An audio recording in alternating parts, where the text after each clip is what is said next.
ਸਾਂਝਾ ਟੀਵੀ ਦੇਖ ਰਹੇ ਸਾਰੇ ਹੀ ਪਰਿਵਾਰਾਂ ਨੂੰ ਬਲਜਿੰਦਰ ਕੌਰ ਵੱਲੋਂ ਪਿਆਰ ਸਹਿਤ ਤੇ ਸਤਿ ਸ਼੍ਰੀ ਅਕਾਲ ਤੇ ਜੀ ਆਇਆਂ ਨੂੰ ਤੁਹਾਨੂੰ ਖਾਸ ਮੁਲਾਕਾਤ ਵਿੱਚ ਸਾਡੀ ਹਮੇਸ਼ਾ ਕੋਸ਼ਿਸ਼ ਹੁੰਦੀ ਹੈ ਕਿ ਅਸੀਂ ਤੁਹਾਨੂੰ ਉਹਨਾਂ ਸ਼ਖਸੀਅਤਾਂ ਦੇ ਨਾਲ ਰੂਬਰੂ ਕਰਾਈਏ ਜਿਹੜੇ ਕੁਝ ਨਾ ਕੁਝ ਵਿਲੱਖਣ ਕਰਦੇ ਨੇ ਤੇ ਵਾਕਿਆ ਹੀ ਜਦੋਂ ਅਸੀਂ ਵਿਲੱਖਣਤਾ ਦੀ ਗੱਲ ਕਰਦੇ ਹਾਂ ਤੇ ਸਿੱਖ ਕੌਮ ਇੱਕ ਅਜਿਹੀ ਕੌਮ ਆ ਕਿ ਬਹੁਤ ਕੁਝ ਹੰਢਾ ਕੇ ਕਿੱਡੇ ਵੱਡੇ ਉਹ ਦੁਖਾਂਤਾਂ ਦੇ ਵਿੱਚੋਂ ਨਿਕਲ ਕੇ ਵੀ ਸਰਬੱਤ ਦੇ ਭਲੇ ਲਈ ਹੀ ਅਰਦਾਸ ਕਰਦੇ ਨੇ। ਸੋ ਮੇਰੇ ਕਹਿਣ ਤੋਂ ਮੁਰਾਦ ਹੈ ਜਦੋਂ ਅਸੀਂ 1984 84 ਦੀ ਗੱਲ ਕਰਦੇ ਹਾਂ ਤੇ ਉਹ ਦਿਨ ਜੂਨ 84 ਤੇ ਨਵੰਬਰ ਅਕਤੂਬਰ 31 ਤੋਂ ਲੈ ਕੇ ਨਵੰਬਰ 3 ਤਰੀਕ ਤੱਕ ਉਹ ਦਿਨ ਜਦੋਂ ਅਸੀਂ ਯਾਦ ਕਰਦੇ ਹਾਂ ਤੇ ਲੂੰ ਕੰਡੇ ਖੜੇ ਹੋ ਜਾਂਦੇ ਆ। ਕਿੰਨਿਆਂ ਵਿਦੋਸ਼ੀਆਂ ਨੇ ਆਪਣੀ ਜਾਨ ਗਵਾਈ, ਕਿੰਨਾ ਅਣਮਨੁੱਖੀ ਤਸ਼ੱਦਦ ਕੀਤਾ ਗਿਆ ਉਹਨਾਂ ਲੋਕਾਂ ਦੇ ਉੱਤੇ ਜਿਨ੍ਹਾਂ ਦਾ ਕਸੂਰ ਕੀ ਸੀ, ਕੁਝ ਵੀ ਨਹੀਂ ਸੀ। ਕਦੇ ਨਾ ਭੁੱਲਣਯੋਗ ਜੋ ਵਰਤਾਰਾ ਕੀਤਾ ਗਿਆ ਉਹਨੂੰ ਭੁੱਲੇ ਤੇ ਕਦੇ ਨਹੀਂ, ਪਰ ਉਸ ਨੂੰ ਯਾਦ ਕਰਨ ਦਾ ਇੱਕ ਵਿਲੱਖਣ ਤਰੀਕਾ ਅਪਣਾ ਲਿਆ। ਬਲੱਡ ਡੋਨੇਸ਼ਨ ਬਾਈ ਸਿੱਖ ਨੇਸ਼ਨ, ਇੱਕ ਮੁਹਿੰਮ ਜਿਹੜੀ ਕਿ ਅੱਜ ਤੋਂ 22 ਸਾਲ ਪਹਿਲਾਂ ਸ਼ੁਰੂ ਕੀਤੀ ਸੀ ਤੇ ਹੁਣ ਇਹ ਮੁਹਿੰਮ ਇਸ ਕਦਰ ਪੂਰੀ ਦੁਨੀਆ ਦੇ ਵਿੱਚ ਲੋਕੀ ਇਹਨਾਂ ਦਿਨਾਂ ਦੇ ਵਿੱਚ ਉਹਨਾਂ ਲੋਕਾਂ ਨੂੰ ਯਾਦ ਕਰਦੇ ਨੇ, ਉਹਨਾਂ ਪਰਿਵਾਰਾਂ ਨੂੰ ਸ਼ਰਧਾਂਜਲੀ ਦਿੰਦੇ ਨੇ, ਆਪਣੇ ਖੂਨ ਦੇ ਕਤਰੇ ਦੇ ਕੇ ਉਹਨਾਂ ਲੋਕਾਂ ਦੀ ਜਾਨ ਬਚਾਉਂਦੇ ਨੇ ਜਿਨ੍ਹਾਂ ਨੂੰ ਲੋੜ ਆ ਖੂਨ ਦੀ। ਤੇ ਕੌਣ ਕਰ ਸਕਦੇ ਨੇ? ਜਿੱਥੇ ਕਿਤੇ ਸਿਰ ਦੇਣਾ ਹੁੰਦਾ, ਜਿੱਥੇ ਕਿਤੇ ਕੌਮ ਦੇ ਵਿੱਚ ਸ਼ਹੀਦਾਂ ਦੀ ਜਾਂ ਸੂਰਮਿਆਂ ਦੀ ਜਾਂ ਸਿੰਘਾਂ ਦੀ ਲੋੜ ਹੁੰਦੀ ਆ, ਬਾਰਡਰਾਂ ਤੇ ਤਣ ਜਾਂਦੇ ਨੇ, ਹਰ ਪਾਸੇ ਹਿੱਕਾਂ ਡਾਹ ਦਿੰਦੇ ਨੇ, ਪਰ ਜਦੋਂ ਉਹਨਾਂ ਦੇ ਨਾਲ ਇਹੋ ਜਿਹਾ ਵਰਤਾਰਾ ਹੁੰਦਾ ਫਿਰ ਵੀ ਇੰਨਾ ਕੁਛ ਹੋਣ ਦੇ ਬਾਵਜੂਦ ਵੀ ਉਹ ਇਸ ਦਿਨ ਨੂੰ, ਇਹਨਾਂ ਦਿਨਾਂ ਨੂੰ ਯਾਦ ਕਰਦੇ ਕਰਦੇ ਫਿਰ ਵੀ ਸਰਬੱਤ ਦਾ ਭਲਾ ਮੰਗਦੇ ਨੇ। ਕਿਵੇਂ? ਆਪਣਾ ਖੂਨ ਦੇ ਕੇ ਹੋਰਾਂ ਦੀ ਜਾਨ ਬਚਾਉਂਦੇ ਨੇ। ਸੋ ਅੱਜ ਸਾਡੇ ਨਾਲ ਸਿੱਖ ਨੇਸ਼ਨ ਦੇ 3 ਵਾਲੰਟੀਅਰ ਸ਼ਾਮਲ ਨੇ ਜਿਨ੍ਹਾਂ ਦੇ ਵਿੱਚ ਇਕਬਾਲ ਸਿੰਘ ਜੀ BC ਦੇ ਵਾਲੰਟੀਅਰ ਨੇ, ਹਰਦੀਪ ਕੌਰ ਜੀ ਅਲਬਰਟਾ ਤੋਂ ਸਾਡੇ ਨਾਲ ਸ਼ਾਮਲ ਨੇ ਤੇ ਟੋਨੀ ਬਰਾੜ ਜਿਹੜੇ ਕਿ ਅੰਟੇਰੀਓ ਤੋਂ ਸਾਡੇ ਨਾਲ ਸ਼ਾਮਲ ਨੇ। ਇਹਨਾਂ ਤਿੰਨਾਂ ਨੂੰ ਅਸੀਂ ਜੀ ਆਇਆਂ ਕਹਿੰਦੇ ਆ ਤੇ ਅੱਜ ਅਸੀਂ ਗੱਲਬਾਤ ਕਰਾਂਗੇ। ਕੈਂਪੇਨ ਚੱਲ ਰਹੀ ਹੈਗੀ ਆ ਬਲੱਡ ਡੋਨੇਸ਼ਨ ਬਾਈ ਸਿੱਖ ਨੇਸ਼ਨ 1984, ਜੋ ਕਿ ਕਦੇ ਨਾ ਭੁੱਲਣ ਵਾਲੀ ਉਹ ਦਿਨ ਆ, ਉਹ ਦਿਹਾੜੇ ਆ, ਉਹਨਾਂ ਨੂੰ ਯਾਦ ਕੀਤਾ ਜਾਂਦਾ ਨਵੰਬਰ ਦੇ ਮਹੀਨੇ ਵਿੱਚ 22 ਸਾਲਾਂ ਤੋਂ ਚੱਲ ਰਹੀ ਆ। ਸੋ ਆਓ ਅਸੀਂ ਇਹਨਾਂ ਨੂੰ ਪਹਿਲਾਂ ਜੀ ਆਇਆਂ ਕਹਿੰਦੇ ਆ ਤੇ ਇਹਨਾਂ ਦੇ ਨਾਲ ਹੀ ਗੱਲਬਾਤ ਕਰਦੇ ਆ। ਸੋ ਸਾਰਿਆਂ ਤੋਂ ਪਹਿਲਾਂ ਇਕਬਾਲ ਸਿੰਘ ਜੀ, ਜੀ ਆਇਆਂ ਨੂੰ ਜੀ। ਤੁਹਾਨੂੰ ਸਤਿ ਸ਼੍ਰੀ ਅਕਾਲ ਜੀ। ਬਲਜਿੰਦਰ ਭੈਣ ਜੀ, ਤੁਹਾਨੂੰ ਵੀ ਸਤਿ ਸ੍ਰੀ ਅਕਾਲ ਤੇ ਸਾਂਝਾ ਟੀਵੀ ਦੇਖਣ ਵਾਲੇ ਸਾਰੇ ਦਰਸ਼ਕ ਵੀਰਾਂ ਭੈਣਾਂ ਨੂੰ ਸਤਿ ਸ੍ਰੀ ਅਕਾਲ ਜੀ। ਟੋਨੀ ਬਰਾੜ ਜੀ, ਤੁਹਾਡਾ ਵੀ ਅੰਟੇਰੀਓ ਤੋਂ ਸਵਾਗਤ ਹੈ ਜੀ। ਜੀ ਆਇਆਂ ਨੂੰ ਤੁਹਾਨੂੰ ਸਾਂਝਾ ਟੀਵੀ ਤੇ। ਸਤਿ ਸ੍ਰੀ ਅਕਾਲ ਜੀ। ਥੈਂਕ ਯੂ ਭੈਣ ਜੀ। ਤੁਹਾਡੇ ਸਾਰੇ ਸਰੋਤਿਆਂ ਨੂੰ ਜਿਹੜੇ ਸਾਂਝਾ ਟੀਵੀ ਦੇਖ ਰਹੇ ਆ, ਤੁਹਾਡੇ ਦਾ ਸਾਡਾ ਸਾਂਝਾ ਟੀਵੀ ਕਰਕੇ ਸਾਨੂੰ ਚਾਂਸ ਮਿਲਿਆ ਤੁਹਾਡੇ ਸਰੋਤਿਆਂ ਰੂਬਰੂ ਹੋਣ ਦਾ। ਸਾਰਿਆਂ ਨੂੰ ਵਾਹਿਗੁਰੂ ਜੀ ਕਾ ਖਾਲਸਾ, ਵਾਹਿਗੁਰੂ ਜੀ ਕੀ ਫਤਿਹ। ਤੇ ਹਰਦੀਪ ਗਰੇਵਾਲ ਜੀ, ਤੁਹਾਨੂੰ ਵੀ ਸਵਾਗਤ ਹੈ ਜੀ ਤੁਹਾਡਾ। ਹਰਦੀਪ ਕੌਰ ਜੀ, ਸਾਂਝਾ ਟੀਵੀ ਤੇ। ਸਤਿ ਸ਼੍ਰੀ ਅਕਾਲ ਜੀ। ਥੈਂਕ ਯੂ ਫॉर ਹੈਵਿੰਗ ਮੀ ਜੀ। ਔਰ ਜਦੋਂ ਅਸੀਂ ਗੱਲਬਾਤ ਕਰਦੇ ਹਾਂ ਬਲੱਡ ਡੋਨੇਸ਼ਨ ਬਾਈ ਸਿੱਖ ਨੇਸ਼ਨ, ਸੋ ਇਕਬਾਲ ਸਿੰਘ ਜੀ, ਮੈਂ ਤੁਹਾਡੇ ਤੋਂ ਜਾਣਨਾ ਚਾਹੂੰਗੀ ਥੋੜਾ ਜਿਹਾ ਇਸ ਕੈਂਪੇਨ ਦੇ ਬਾਰੇ ਦੱਸੋ ਕਿ ਕਦੋਂ ਸ਼ੁਰੂ ਹੋਈ ਤੇ ਤੁਸੀਂ ਕਦੋਂ ਤੋਂ ਇਸ ਦੇ ਵਾਲੰਟੀਅਰ ਹੋ? ਭੈਣ ਜੀ, ਕੈਂਪੇਨ ਸ਼ੁਰੂ ਹੋਣ ਤੋਂ ਮੈਂ ਥੋੜਾ ਜਿਹਾ ਪਿੱਛੇ ਜਾ ਕੇ ਸ਼ੁਰੂ ਕਰਨਾ ਚਾਹੂੰਗਾ ਸਾਰੇ ਦੇਖਣ ਵਾਲੇ ਵੀਰਾਂ ਭੈਣਾਂ ਦੀ ਇਨਫੋਰਮੇਸ਼ਨ ਦੇ ਲਈ ਵੀ ਇਹ ਕੈਂਪੇਨ ਹੋਈ ਕਿਉਂ। ਨਵੰਬਰ 1984 ਦੇ ਵਿੱਚ ਜਿਸ ਵੇਲੇ ਇੰਦਰਾ ਗਾਂਧੀ ਦਾ ਇੱਕ ਪੋਲੀਟੀਕਲ ਅਸੈਸੀਨੇਸ਼ਨ, ਉਹਨਾਂ ਦਾ ਕਤਲ ਹੋਇਆ ਜੀ 31 ਅਕਤੂਬਰ ਨੂੰ। 31 ਅਕਤੂਬਰ ਤੋਂ ਲੈ ਕੇ 3 ਨਵੰਬਰ ਤੱਕ ਭਾਰਤ ਦੀ ਸਰਕਾਰੀ ਮਸ਼ੀਨਰੀ ਨੇ ਜੋ ਸਿੱਖਾਂ ਦੇ ਉੱਤੇ ਇੱਕ ਤਸ਼ੱਦਦ ਢਾਇਆ, ਇੱਕ ਕਹਿਰ ਵਰਤਾਇਆ, ਉਹ ਇਸ ਤਰੀਕੇ ਦੇ ਨਾਲ ਵਰਤਾਇਆ। ਪਰ ਬਾਅਦ ਦੇ ਵਿੱਚ ਉਸ ਦੇ ਉੱਪਰ ਜਿਹੜਾ ਪਰਦਾਪੋਸ਼ੀ ਆ ਉਹ ਵੀ ਇਸ ਤਰੀਕੇ ਨਾਲ ਕਰੀ ਕਿ ਜਿਵੇਂ ਇੱਕ ਉਸ ਸਿੱਖ ਕੌਮ ਨੂੰ, ਆਪਣੀ ਨੂੰ, ਉਹਨੂੰ ਸਮਝਣ ਦੇ ਲਈ ਹੀ 15 ਸਾਲ ਲੱਗ ਗਏ ਵੀ ਉਹ ਵਰਤਾਰਾ ਕੀ ਸੀਗਾ, ਕਿਉਂ ਹੋਇਆ, ਕਿਵੇਂ ਵਰਤਾਇਆ। ਉਸ ਤੋਂ ਸਭ ਚਲਾਕੀ ਵਾਲੀ ਗੱਲ ਉਸ ਵਿਪਰਵਾਦੀ ਸੋਚ ਦੀ ਇਹ ਦੇਖੋ ਵੀ ਉਸ ਤੋਂ ਬਾਅਦ ਦੋਸ਼ੀ ਵੀ ਉਹਨਾਂ ਮਰਨ ਵਾਲਿਆਂ ਨੂੰ ਹੀ ਗਰਦਾਨਿਆ ਗਿਆ ਜੀ। ਬਿਲਕੁਲ। ਸੋ ਇਹ ਚੱਲਦੇ ਚਲਾਉਂਦੇ ਸਿੱਖ ਕੌਮ ਦੇ ਵਿੱਚ ਬਹੁਤ ਜ਼ਿਆਦਾ ਨਿਰਾਸ਼ਾ ਵੀ ਆ ਗਈ। ਕੁਛ ਸਿੱਖ ਵੀਰਾਂ ਭੈਣਾਂ ਨੂੰ ਇਸ ਦੇ ਉੱਤੇ ਗੁੱਸਾ ਵੀ ਸੀਗਾ ਪਰ ਉਦਾਸੀ ਬਹੁਤ ਜ਼ਿਆਦਾ ਸੀ, ਪਤਾ ਨਹੀਂ ਸੀ ਲੱਗ ਰਿਹਾ ਜੀ ਬਈ ਕੀ ਕਰਿਆ ਜਾਵੇ। ਉਸੇ ਦੇ ਦਰਮਿਆਨ ਚੱਲਦੇ ਚੱਲਦੇ 1999 ਦੇ ਵਿੱਚ ਖਾਲਸਾ ਪੰਥ ਦਾ 300ਵਾਂ ਸਾਜਨਾ ਦਿਵਸ ਆ ਗਿਆ ਜੀ 300 ਸਾਲਾ 300 ਸਾਲਾ। ਉਸ ਸਾਜਨਾ ਦਿਵਸ ਦੇ ਉੱਤੇ ਉਸ ਗੁਰੂ ਨਾਨਕ ਪਾਤਸ਼ਾਹ ਨੂੰ ਜਿਹੜੇ ਵੀਰ ਭੈਣ ਪ੍ਰਣਾਏ ਹੋਏ ਸੀਗੇ ਕੈਨੇਡਾ ਦੀ ਧਰਤੀ ਦੇ ਉੱਤੇ ਇਸ ਆਜ਼ਾਦ ਕੰਟਰੀ ਦੇ ਵਿੱਚ, ਉਹਨਾਂ ਨੇ ਇਹ ਸੋਚਿਆ ਵੀ ਆਪਾਂ ਇਸ ਤਰੀਕੇ ਦੇ ਨਾਲ ਜਿਵੇਂ ਲੋਕ ਆਪਾਂ ਰਵਾਇਤੀ 300 ਸਾਲਾ ਮਨਾ ਰਹੇ ਹਾਂ ਜੀ, ਜੇ ਇਸ ਵੇਲੇ ਆਪਾਂ ਕੋਈ ਅਜਿਹੀ ਕਦਮ ਨਾ ਪੁੱਟਿਆ ਤਾਂ ਫਿਰ ਤਾਂ 100 ਸਾਲ ਬਾਅਦ ਆਪਣੇ ਬੱਚੇ ਆਪਣੇ ਆਉਣ ਵਾਲੀ ਜਨਰੇਸ਼ਨ ਮਨਾਏਗੀ, ਫਿਰ 100 ਸਾਲ ਆਪਾਂ ਕੁਝ ਵੀ ਨਹੀਂ ਕਰਾਂਗੇ ਜੀ ਬਿਲਕੁਲ। ਉਸ ਨੂੰ ਮੱਦੇਨਜ਼ਰ ਰੱਖਦੇ ਸਿੱਖ ਕੌਮ ਨੇ ਇੱਕ ਰਿਸਪੌਂਡ ਕਰਿਆ। ਉਸ ਜਿਹੜਾ ਦਰਿੰਦਗੀ ਭਰਿਆ ਕਾਰਨਾਮਾ ਭਾਰਤ ਸਰਕਾਰ ਨੇ ਵਰਤਾਇਆ ਸੀ, ਉਸ ਵਿਪਰਵਾਦ ਸੋਚ ਨੇ ਵਰਤਾਇਆ ਸੀ, ਉਸ ਨੂੰ ਰਿਐਕਸ਼ਨ ਦੇ ਵਿੱਚ ਨਹੀਂ। ਉਹ ਕਹਿੰਦੇ ਜੇ ਉਸ ਸੋਚ ਨੇ ਖੂਨ ਡੋਲਿਆ, ਭਾਰਤ ਦੇ 80 ਤੋਂ ਵੱਧ ਸ਼ਹਿਰਾਂ ਦੇ ਵਿੱਚ ਸਿੱਖਾਂ ਦਾ ਖੂਨ ਗਲੀਆਂ ਦੇ ਵਿੱਚ ਵਹਿਆ, ਦਰਿੰਦਗੀ ਭਰੇ ਤਰੀਕੇ ਦੇ ਨਾਲ ਉਹਨਾਂ ਦੇ ਕਤਲੇਆਮ ਕਰੇ ਗਏ, ਟਾਇਰ ਪਾ ਕੇ ਸਾੜਿਆ ਗਿਆ, ਬੱਚਿਆਂ ਦੇ ਨਾਲ, ਮਾਵਾਂ ਦੇ ਨਾਲ, ਮਾਤਾਵਾਂ ਦੇ ਨਾਲ ਬਲਾਤਕਾਰ ਹੋਏ।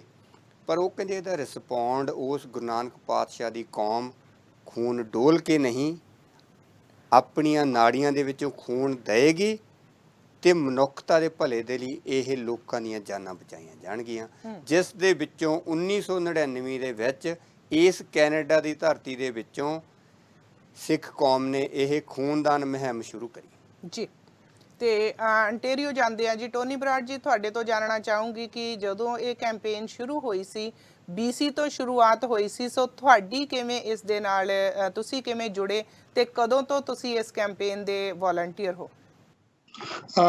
ਬਰਿੰਦਰ ਜੀ, ਸਾਡੇ ਕੋਲ ਜਿਹੜੀ ਕੈਂਪੇਨ ਹੈਗੀ ਆ ਜੋ ontario ਵਿੱਚ 2011 ਚ ਸਾਨੂੰ ਮੌਕਾ ਮਿਲਿਆ ਸੀਗਾ। ਜਿਹੜੇ ਵੀਰ ਜੀ ਹੋਰੀ ਹੈਗੇ ਆ ਤੇ ਸਾਰੇ ਜਾਣਦੇ, ਬਲਜਿੰਦਰ ਭਾਜੀ ਹੋਰੀ, ਸੁਖਬੀਰ, ਸੁਖਦੀਪ, ਉਹ ਸਾਰੇ ਇੱਥੇ ਆਏ ਤੇ ਉਹਨਾਂ ਨੇ ਸਾਨੂੰ ਮੌਕਾ ਦਿੱਤਾ ਇੱਥੇ ਆ ਕੇ ਕੈਂਪੇਨ ਬਾਰੇ ਗੱਲਬਾਤ ਕੀਤੀ, ਕਿਉਂਕਿ ਉਹ ਸੋਚ ਜਿਹੜੀ ਉਹ ਦਰਿੰਦਗੀ ਦਾ ਜਿਹੜਾ ਇਹਨਾਂ ਨੇ ਇਕਬਾਲ ਜੀ ਨੇ ਬੜੇ ਸੰਖੇਪ ਦੇ ਵਿੱਚ ਦੱਸਤਾ, ਉਹ ਦਰਿੰਦਗੀ ਦਾ ਹਰ ਦੇ ਅੰਦਰ ਜ਼ਖਮ ਸੀਗਾ, ਸਾਡੇ ਅੰਦਰ ਵੀ ਸੀਗਾ, ਪਰ ਅਸੀਂ ਜਿਵੇਂ ਉਹ ਕਹਿੰਦੇ ਆ ਕਿ ਉਹ ਜਿਹੜੀ ਸੋਚ ਸੀਗੀ ਉਹਨੂੰ ਅਸੀਂ ਤਾਂ ਹੁਣ ਤੱਕ ਮਤਲਬ ਦੰਗੇ ਕਹਿੰਦੇ ਆਏ ਹੈ ਨਾ। ਇਹ ਤਾਂ ਮਹਾਰਾਜ ਨੇ ਹੁਣ ਜਾ ਕੇ ਦਿੱਤੇ ਵੀ ਦੰਗੇ ਕਦੇ ਦੋ ਤਰ੍ਹਾਂ ਦੇ ਵਿੱਚ ਬਰਾਬਰ ਚ ਹੁੰਦੇ ਆ, ਦੰਗੇ ਕੋਈ ਐ ਥੋੜੀ ਹੁੰਦੇ ਆ।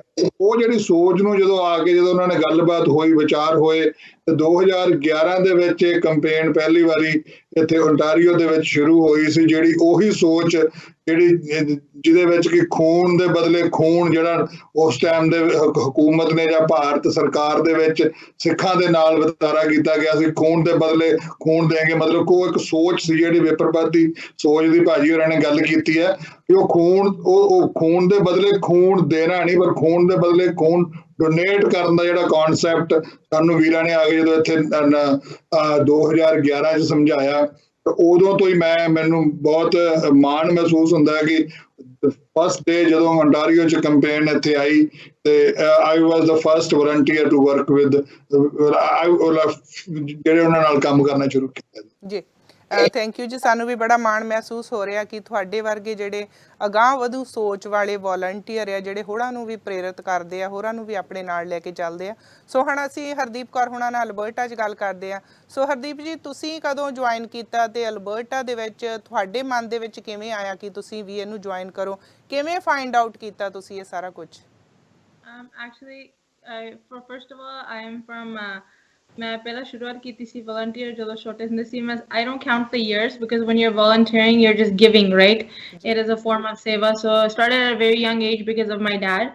And ਪਹਿਲਾਂ ਕੀ ਹੁੰਦਾ ਸੀ, ਹੌਲੀ ਹੌਲੀ ਕੈਂਪੇਨ ਤੇ ਜਾਣਾ, you know, we just watching and then ਫਿਰ registration ਕਰਨੀ, and as we got older ਪਤਾ, you know, ਫਿਰ ਮਨ ਨੂੰ ਹੁੰਦਾ ਕਿ what is blood donation by Sikh Nation, what did actually happen in 1984, because the problem was I'm born much after 1984, right? So all this happened before, so ਉਹਦੀ curiosity ਆ ਗਈ ਕਿ ਹੋਇਆ ਕੀ ਆ, right? And then ਉਹਦੇ ਵਿੱਚੋਂ ਕਿ ਇੱਕ ਤਰ੍ਹਾਂ ਦਾ passion ਕਿ this is what my duty as a Sikh, so I need to do this. And then Alberta ਕਿੱਦਾਂ ਸ਼ੁਰੂ ਹੋਇਆ actually, I was volunteering at BC, but Alberta, I got married to my husband in Edmonton, and then with the campaign, we decided, okay, let's grow this campaign. BC is a very strong foundation. Alberta, there was just a lack of maybe volunteers, so we started in Alberta about 7 years ago, and बहुत बढ़िया चल रहा है। That's very nice.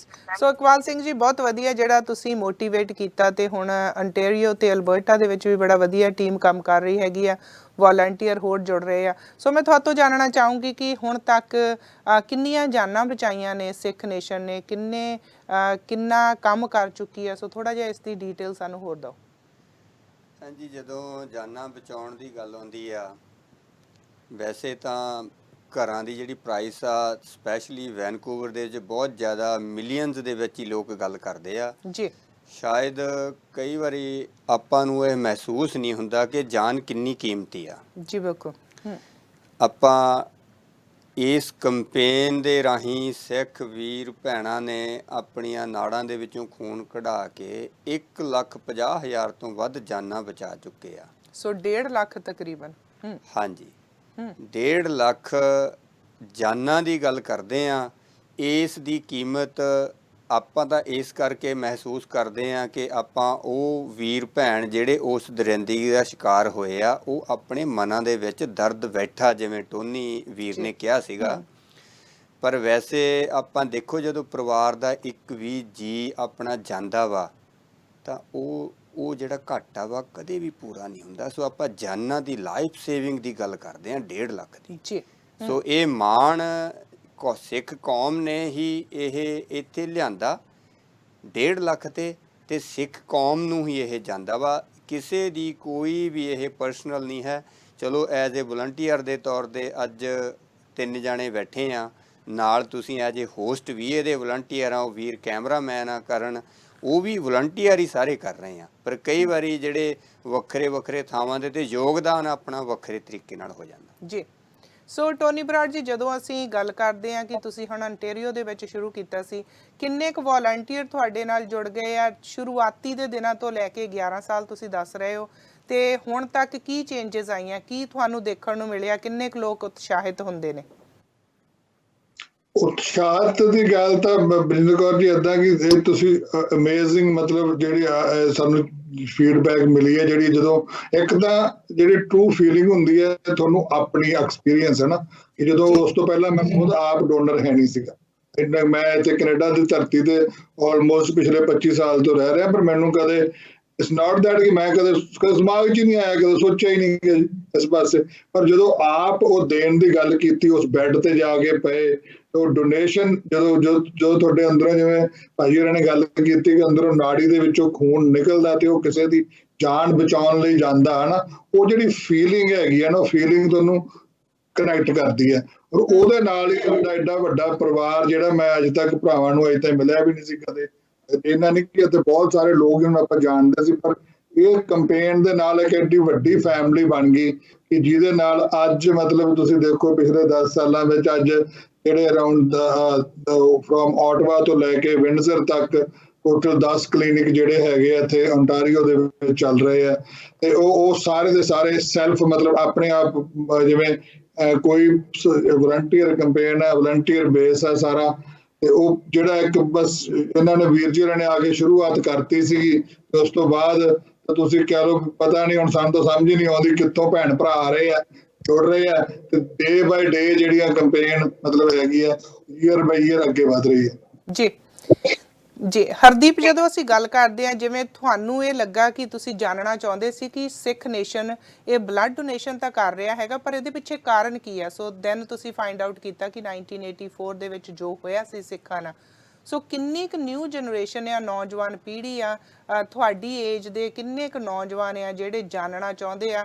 ਕਿਵੇਂ ਤੁਸੀਂ ਉਹਨਾਂ ਨੂੰ ਇਹ ਸਾਰਾ ਦੱਸ ਦਿਓ ਕਿ ਕੋਈ ਸਪੈਸ਼ਲ ਬਰੋਸ਼ਰਸ ਦਿੱਤੇ ਜਾਂਦੇ ਆ, ਕਿ ਜਾਂ ਕੋਈ ਤੁਸੀਂ ਉਹਨਾਂ ਨੂੰ ਸਪੈਸ਼ਲ ਆਇਆਂ ਨੂੰ ਕੁਝ ਇਹੋ ਜਿਹਾ ਪੈਕੇਜ ਦਿੰਦੇ ਹੋ, ਜਾਂ ਆਇਆਂ ਨੂੰ ਤੁਸੀਂ ਦੱਸਦੇ ਹੋ? ਕਿਵੇਂ ਹੋਰ ਨੌਜਵਾਨਾਂ ਨੂੰ ਤੁਸੀਂ ਪ੍ਰੇਰਿਤ ਕਰਦੇ ਹੋ?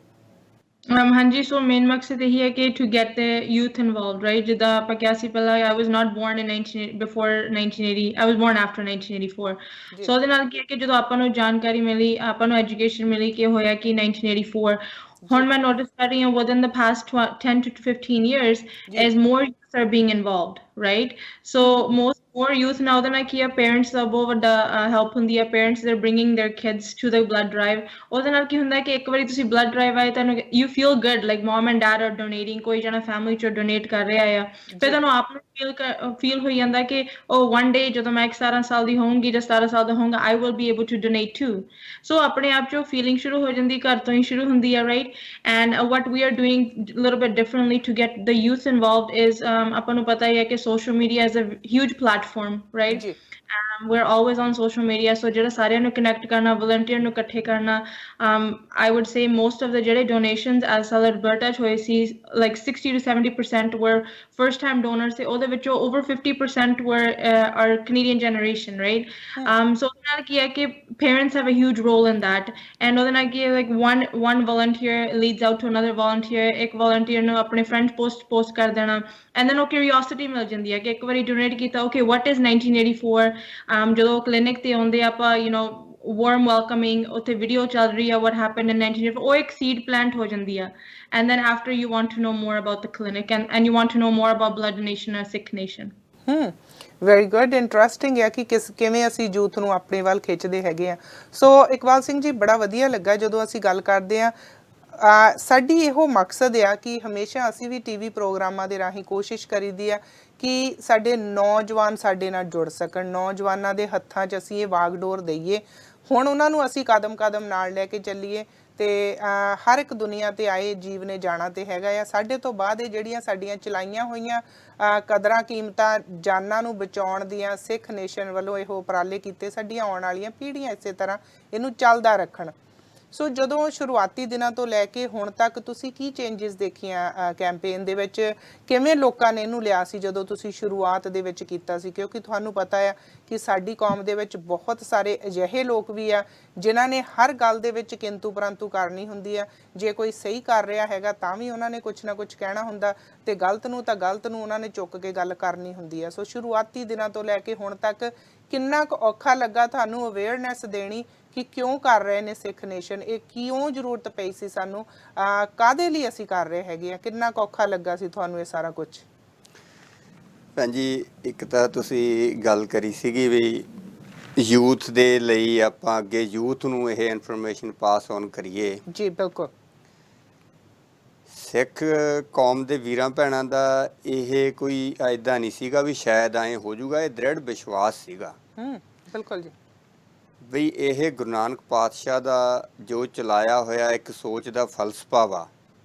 ਇਹ ਆਪਣੇ ਲਿਜਾਇਆ ਨਹੀਂ ਅੱਗੇ ਜਾਣਾ ਉਹ ਪਾਤਸ਼ਾਹ 239 ਸਾਲ ਇਸ ਧਰਤੀ ਦੇ ਉੱਤੇ ਖੇਤੀ ਕਰਕੇ ਗਏ ਆ ਕੋਈ ਗੱਲਾਂ ਨਾਲ ਬਲੱਫੜ ਮਾਰ ਕੇ ਨਹੀਂ ਗਏ ਜਿੱਥੇ ਤੱਕ ਰਹਿ ਗਈ ਯੂਥ ਦੀ ਗੱਲ ਕਈ ਵਾਰੀ ਇੱਥੇ ਵੀ ਮੈਂ ਵੀ ਜਦੋਂ ਕੰਪੇਨ 'ਚ ਆਇਆ ਸੀਗਾ ਮੈਂ ਯੂਥ ਸੀਗਾ ਹੁਣ ਤੁਸੀਂ ਦੇਖੋਗੇ ਮੇਰੇ ਚਿੱਟੇ ਵਾਲ ਆ ਕੁਛ ਜਿਹੜੇ ਬੱਚੇ ਮੈਨੂੰ ਵੀਰ ਜੀ ਕਹਿੰਦੇ ਸੀਗੇ ਤੇ ਹੁਣ ਮੈਨੂੰ ਅੰਕਲ ਜੀ ਕਹਿਣ ਲੱਗੇ ਇਸੇ ਤਰੀਕੇ ਦੇ ਨਾਲ ਮੇਰਾ ਇੱਕ ਵਲੰਟੀਅਰ ਵੀਰ ਆ ਜਿਹਨੂੰ ਉਦੋਂ ਪਹਿਲਾਂ ਵੀਰ ਜੀ ਕਹਿੰਦੇ ਸੀਗੇ ਤੇ ਇੱਕ ਮੈਂ ਹੋਸਟ ਹੀ ਹੁਣ ਸੁਣਿਆ ਉਹਨਾਂ ਨੂੰ ਬਾਬਾ ਜੀ ਕਹਿੰਦੇ ਸੇਮ ਹੀ ਹੋਸਟ ਪਹਿਲਾਂ ਉਹਨਾਂ ਨੂੰ ਵੀਰ ਜੀ ਕਹਿੰਦੇ ਸੀ ਕਿਉਂਕਿ ਟਾਈਮ ਨਿਕਲਦਾ ਆਪਾਂ ਨੂੰ ਕਈ ਵਾਰੀ ਭੁੱਲ ਜਾਂਦਾ ਬਿਲਕੁਲ ਜੀ ਪਰ ਸਿੱਖ ਇਤਿਹਾਸ ਦੇ ਵਿੱਚ ਜੇ ਆਪਾਂ ਦੇਖੀਏ ਭੈਣ ਜੀ ਗੁਰੂ ਨਾਨਕ ਪਾਤਸ਼ਾਹ ਜਿਸ ਦਿਨ ਉਹਨਾਂ ਨੂੰ ਜਨੇਊ ਪਾਉਣ ਲੱਗੇ ਆ ਉਹਨਾਂ ਦੀ 8-10 ਸਾਲ ਦੀ ਉਮਰ ਸੀਗੀ ਉਹਨਾਂ ਨੇ ਰਿਐਕਟ ਨਹੀਂ ਕਰਿਆ ਉਸ ਵੇਲੇ ਦੇ ਪੰਡਤ ਨੂੰ ਉਹਨਾਂ ਨੇ ਸੈਂਪਲ ਹੀ ਪੁੱਛਿਆ ਵੀ ਜਿਹੜਾ ਇਹ ਜਨੇਊ ਤੁਸੀਂ ਮੇਰੇ ਪਾਉਣ ਲੱਗੇ ਹੋ ਮੇਰਾ ਆਤਮਿਕ ਕਾਇਆ ਕਲਪ ਕਰਨ ਲੱਗੇ ਹੋ ਕੀ ਮੇਰੀ ਮਾਤਾ ਦੇ ਤੇ ਮੇਰੀ ਭੈਣ ਦੇ ਇਹ ਪੈ ਜਾਊਗਾ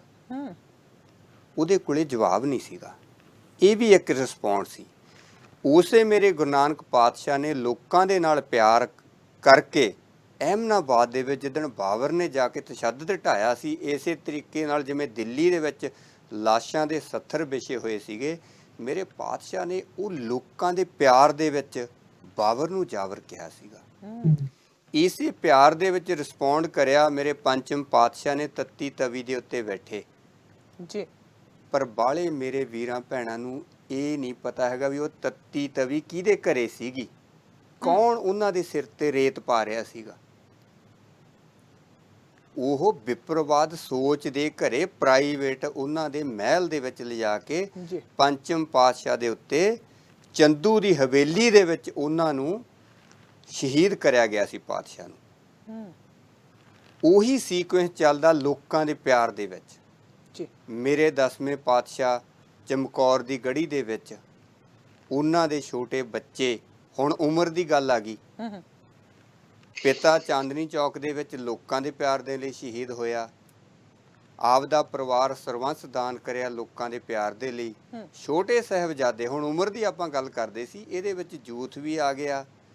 ਇੱਕ ਇਹ 239 ਸਾਲ ਦੇ ਵਿੱਚ ਇਹ ਇੱਕ ਲੋਕਾਂ ਦੇ ਪਿਆਰ ਦੇ ਵਿੱਚ ਚੱਲਦਾ ਹੋਇਆ ਸੰਘਰਸ਼ ਆ। ਇਹ ਕੋਈ ਮਤਲਬ ਅੱਜ ਜੇ ਵਲੰਟੀਅਰ ਇਕੱਠੇ ਹੋ ਕੇ ਕੈਨੇਡਾ ਦੀ ਧਰਤੀ ਤੇ ਕਰ ਰਿਹਾ, ਇਹ ਇਹਨਾਂ ਦਾ ਕੋਈ ਬੜੱਪਣ ਨਹੀਂ ਹੈ। ਉਸ ਗੁਰੂ ਨਾਨਕ ਪਾਤਸ਼ਾਹ ਦੀ ਸੋਚ ਦੇ ਨਾਲ ਚੱਲਦੇ ਹੋਏ, ਉਹਦੇ ਤੇ ਪਹਿਰਾ ਦਿੰਦੇ ਹੋਏ ਇਸ ਕਾਫਲੇ ਦੇ ਵਿੱਚ ਸ਼ਾਮਲ ਹੋਈ ਜਾਂਦੇ ਆ। ਬਹੁਤ ਸਾਰੇ ਇਕਬਾਲ, ਟੋਨੀ, ਹਰਦੀਪ ਆਪ ਦਾ ਰੋਲ ਅਦਾ ਕਰ ਜਾਣਗੇ। ਇਸੇ ਤਰੀਕੇ ਦੇ ਨਾਲ ਹੀ ਹੋਰ ਕਰਨ ਵਾਲੇ ਆਉਣਗੇ। ਮੈਂ ਖੁਦ ਭੈਣ ਜੀ ਦੇਖਦਾ, ਬੱਚੇ ਜਿਹੜੇ ਨਿੱਕੇ ਸੀਗੇ, ਹੁਣ ਮੈਂ ਮੋਸਟਲੀ ਭੈਣਾਂ ਦੀਆਂ ਜਿਹੜੀਆਂ ਮੀਟਿੰਗਾਂ ਹੁੰਦੀਆਂ, ਪੈਸ਼ਨੇਟ ਆ, ਮੈਂ ਉਹਨਾਂ ਦੀਆਂ ਮੀਟਿੰਗਸ ਵੀ ਜੁਆਇਨ ਕਰ ਲੈਂਦਾ। ਜਿਹੜੇ ਯੂਥ ਵਾਲੇ ਬੱਚੇ ਆ ਉਹਨਾਂ ਦਾ ਵੀ ਗਰੁੱਪ ਬਣਿਆ, ਉਹ ਮੰਥਲੀ ਮੀਟਿੰਗਾਂ ਕਰਦੇ ਆ, ਉਹ ਵੀ ਮੈਂ ਜੁਆਇਨ ਕਰਦਾ। ਤੇ ਜਿਹੜੇ ਆਪਣੇ ਵੀਰ ਭੈਣ, ਅਡਲਟ ਵੀਰ ਭੈਣਾਂ, ਉਹਨਾਂ ਦੀਆਂ ਮੀਟਿੰਗਸ ਵੀ ਜੁਆਇਨ ਕਰਦੇ ਆ। ਇਹ ਇੱਕ ਥਾਟ ਪ੍ਰੋਸੈਸ ਆ ਭੈਣ ਜੀ, ਜਦੋਂ ਘਰਾਂ ਦੇ ਵਿੱਚ ਕੋਈ ਗੱਲ ਹੀ ਨਹੀਂ ਹੋਰ ਚੱਲਣੀ ਹੈਗੀ। ਜਦੋਂ ਹਰਦੀਪ ਕੌਰ, ਮੈਂ ਇਹਨਾਂ ਦੇ ਡੈਡੀ ਹੁਣਾਂ ਨੂੰ ਜਾਣਦਾ, ਵੀਰ ਜੀ ਹੁਣੀ, ਜਦੋਂ ਕੰਪੇਨ ਹੁੰਦੀ ਆ ਉਹ ਆਪਦਾ ਟਰੱਕ ਪਾਰਕ ਕਰਕੇ ਦੂਜੇ ਸ਼ਹਿਰਾਂ 'ਚ ਚੱਲ ਕੇ ਉੱਥੇ ਮਿਲਣ ਜਾਂਦੇ ਆ ਵਲੰਟੀਅਰਸ ਨੂੰ, ਦੱਸਣ ਜਾਂਦੇ ਵੀ ਆਪਣੀ ਕੰਪੇਨ ਚੱਲ ਰਹੀ ਆ। ਇਹ ਹਰਦੀਪ ਕੌਰ ਹੋਣਾ ਨੇ ਉਹ ਸੁਣੀਆਂ ਨਹੀਂ ਗੱਲਾਂ। ਜੇ ਕਹਿੰਦੇ ਜਦੋਂ ਬੱਚਾ ਪੈਦਾ ਹੁੰਦਾ 3 ਸਾਲ ਦਾ ਹੁੰਦਾ, ਉਹ ਵੈਬ ਕੈਮ ਵਾਂਗੂ ਰਿਕਾਰਡ ਕਰਦਾ, ਮੇਰੇ ਮੰਮੀ ਡੈਡੀ, ਮੇਰੇ ਭੈਣ ਭਰਾ ਕੀ ਕਰਦੇ ਆ। ਹਰਦੀਪ ਕੌਰ ਦੇ ਵਿੱਚ ਕੰਪੇਨ ਉੱਥੋਂ ਆਈ ਆ। ਇਹ ਜਿਹੜੀ ਪੈਂਫਲੇਟਸ ਦੇ ਦੁਆਰਾ ਕੋਈ ਇਨਫੋਰਮੇਸ਼ਨ ਤਾਂ ਹੋ ਸਕਦੀ ਆ ਉਹ, ਪਰ ਜਿਹੜੀ ਦਿਲ ਦੇ ਵਿੱਚ, ਥੋੜੇ ਹਿਰਦੇ ਦੇ ਵਿੱਚ ਖੁੱਭਣੀ ਆ ਗੱਲ, ਹਰਦੀਪ ਕੌਰ ਉਸ ਅਹਿਸਾਸ ਦੇ ਵਿੱਚੋਂ ਗੱਲ ਕਰ ਰਹੀ ਹੈ। ਬਹੁਤ ਵਧੀਆ ਤੁਸੀਂ ਜਿਹੜੀ ਇੱਕ ਚੰਗੇ ਤਰੀਕੇ ਦੇ ਨਾਲ ਸਮਝਾਇਆ। ਤੇ ਵੈਸੇ ਵੀ ਜਦੋਂ ਅਸੀਂ ਗੱਲ ਕਰਦੇ ਹਾਂ ਕਿ ਦਸਮ ਪਿਤਾ ਵੱਲੋਂ, ਸਾਡੇ ਗੁਰੂਆਂ ਵੱਲੋਂ ਲਾਇਆ ਹੋਇਆ ਸਿੱਖੀ ਦਾ ਬੂਟਾ ਆ, ਸਾਨੂੰ ਤਾਂ ਸੇਵਾ ਲਾ ਕੇ ਗਿਆ ਕਿ ਇਹਨੂੰ ਪਾਣੀ ਦੇਣਾ ਤੇ ਸਿੰਜਣਾ ਆ ਪਿਆਰ ਦੇ ਨਾਲ। ਸੋ ਇਹ ਬੂਟਾ ਤੇ ਇੰਝ ਹੀ ਵੱਧਦਾ ਫੁੱਲਦਾ ਰਹਿਣਾ। ਸੋ ਟੋਨੀ ਬਰਾੜ ਜੀ, ਜਦੋਂ ਅਸੀਂ ਗੱਲ ਕਰਦੇ ਹਾਂ ਕਿ ਕੈਂਪੇਨ ਚੱਲ ਰਹੀ ਹੈਗੀ ਆ, ਬਹੁਤ ਔਕੜਾ ਮੁਸ਼ਕਲਾਂ ਸ਼ੁਰੂਆਤੀ ਦਿਨਾਂ ਵਿੱਚ, ਜਦੋਂ ਤੁਸੀਂ ਕੁਝ ਵੀ ਬਿਲਡ ਕਰਨਾ, ਜਦੋਂ ਨੀ ਸਟਰੋਂਗ ਕਰਨੀ ਆ ਤੇ ਬਹੁਤ ਮਿਹਨਤ ਕਰਨੀ ਪੈਂਦੀ ਆ। ਪਰ ਹੁਣ ਇਸ ਵਾਰੇ ਕੋਵਿਡ ਦੇ ਕਰਕੇ ਥੋੜੇ ਤੁਹਾਨੂੰ ਚੈਲੰਜਸ ਆਏ ਹੋਣਗੇ। ਸੋ ਇਸ ਵੇਲੇ ਕੀ ਹੈਗੀ ਆ ਸਿਚੁਏਸ਼ਨ, ਕਿਵੇਂ ਤੁਸੀਂ ਸਾਰਾ ਮੈਨੇਜ ਕਰਦੇ ਹੋ? ਕਿਉਂਕਿ ਕੋਵਿਡ ਦੇ ਕਰਕੇ ਬਹੁਤ ਸਾਰੇ ਸਰਕਮਸਟੈਂਸਸ ਚੇਂਜ ਹੋ ਗਏ ਆ ਹੁਣ, ਤੇ ਹੁਣ ਦੇ ਇਸ ਬਾਰੇ ਤਾਂ ਤੁਸੀਂ ਦੱਸੋ ਕਿਵੇਂ ਚੱਲ ਰਿਹਾ ਹੈਗਾ? ਯੈਸ, ਜੇ ਆਪਣੀ ਕੌਮ ਦੀ ਇੱਕ ਬਹੁਤ ਵੱਡੀ ਖਾਸੀਅਤ ਹੈ ਜੀ ਡਿਸਪਲਿਨ। ਅਸੀਂ ਹਮੇਸ਼ਾ ਹੀ ਕਿਤੇ ਵੀ ਜਾ ਵੜੀਏ, ਆਪਾਂ ਬੜੇ ਵੱਡੇ ਨਗਰ ਕੀਰਤਨ ਕੱਢ ਦਿੰਦੇ, ਉਹਨਾਂ ਵਿੱਚ ਵੀ ਬੜਾ ਵੱਡਾ ਡਿਸਪਲਿਨ ਦੇਖਣ ਨੂੰ ਮਿਲਦਾ ਹੈਗਾ। ਤੇ ਸੇਮ ਵੇ ਇੱਥੇ ਵੀ ਜਿਹੜਾ ਜਿੰਨੇ ਵੀ ਬੇਸ਼ੱਕ ਆ ਕੋਵਿਡ ਕਰਕੇ ਬਹੁਤ ਸਾਰੇ ਚੈਲੰਜਸ ਜਿਵੇਂ ਹੈਗੇ ਆ ਉਹ ਹੈ, ਪਰ ਉਤਸ਼ਾਹ ਬਹੁਤ ਸੀ ਕੌਮ ਦੇ ਵਿੱਚ। ਜਿੰਨੇ ਵੀ ਆਪਣੇ ਕਲੀਨਿਕ ਇੱਥੇ ਹੈਗੇ ਆ ਉਹ 'ਚ ਕੋਈ ਸਾਨੂੰ ਏਦਾਂ ਦੀ ਕੋਈ ਪ੍ਰੋਬਲਮ ਨਹੀਂ ਆਏਗੀ। ਜਿਹੜੇ ਸੋਸ਼ਲ ਡਿਸਟੈਂਸ ਦਾ ਖਾਸ ਖਿਆਲ ਰੱਖਿਆ ਗਿਆ ਨਾ, ਉਹਦੇ ਵਿੱਚ ਜਿਹੜਾ ਵੀ ਉਹਨਾਂ ਦੇ ਪ੍ਰੋਟੋਕਾਲ, ਗਵਰਨਮੈਂਟ ਦੀਆਂ ਪ੍ਰੋਟੋਕਾਲ ਸੀ, ਉਹਨਾਂ ਦੀ ਬੜੀ ਰਿਸਪੈਕਟ ਨਾਲ ਉਦਾਂ ਹੀ ਕੰਮ ਕੀਤਾ ਗਿਆ।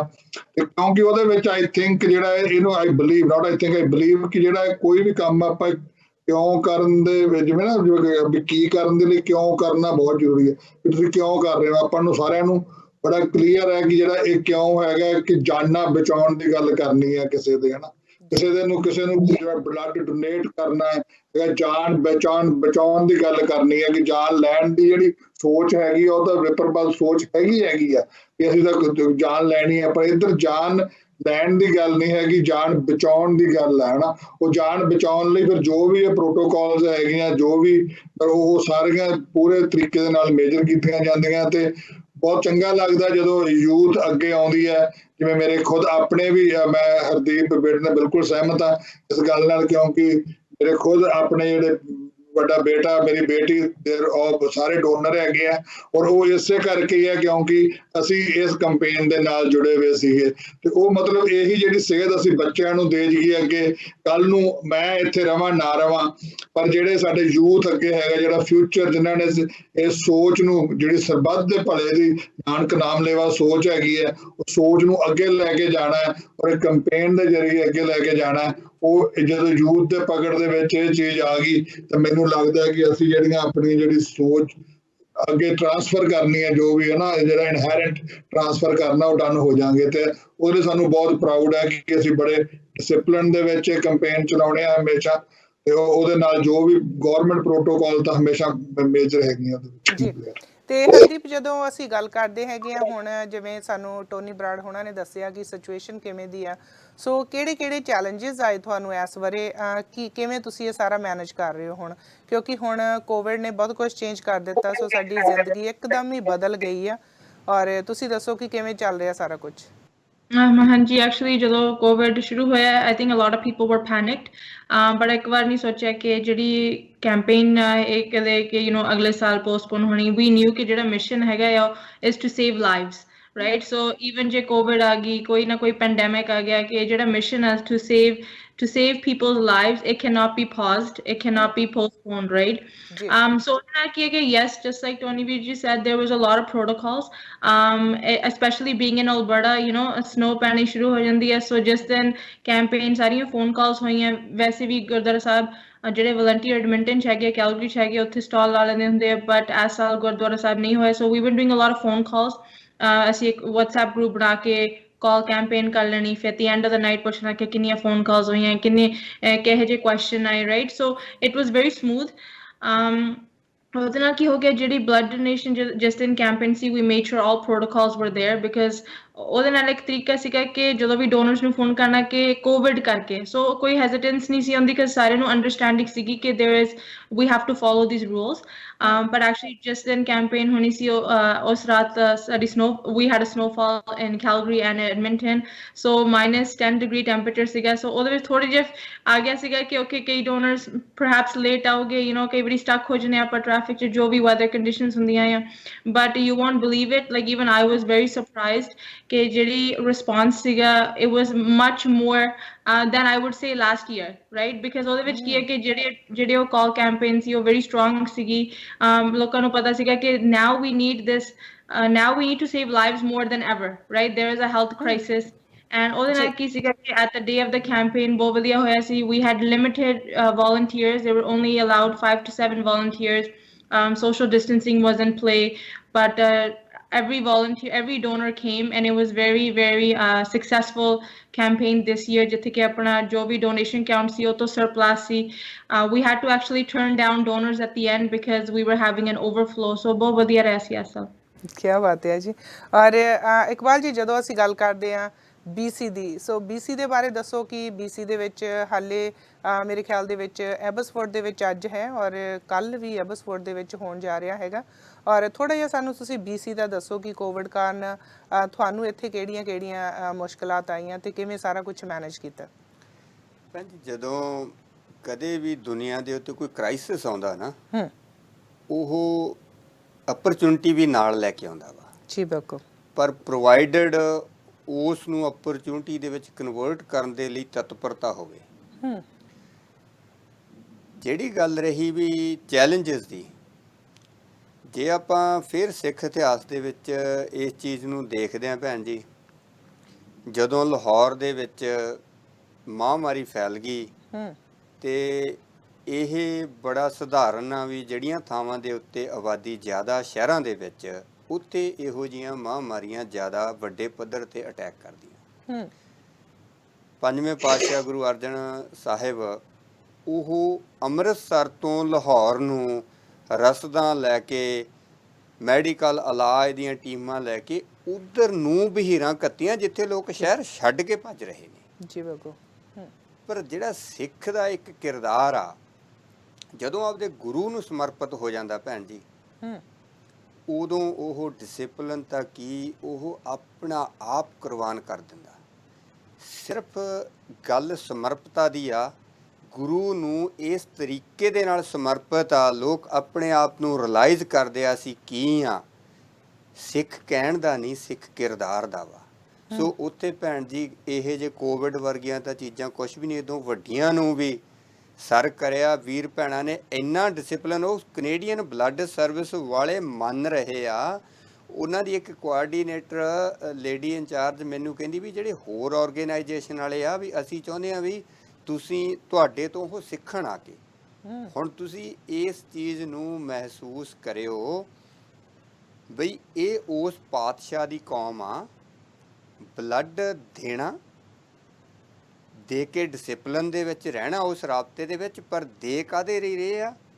ਕਿਉਂਕਿ ਉਸ ਪਾਤਸ਼ਾਹ ਦੀ ਕੌਮ ਦਾ, ਭਾਰਤ ਦੀ ਧਰਤੀ ਦੇ ਤੇ ਉਸ ਵਿਪਰਵਾਦੀ ਸੋਚ ਨੇ ਦਿਨ ਦਿਹਾੜੇ ਉਹਨਾਂ ਦੇ ਉੱਤੇ ਇਹ ਕਹਿਰ ਵਰਤਾਇਆ, ਪਰ ਉਹਦੇ ਵਿੱਚ ਉਸ ਤਰੀਕੇ ਨਾਲ ਰਿਐਕਟ ਨਹੀਂ ਕਰ ਰਹੇ ਪਾਤਸ਼ਾਹ ਦੇ ਬੱਚੇ ਬੱਚੀਆਂ।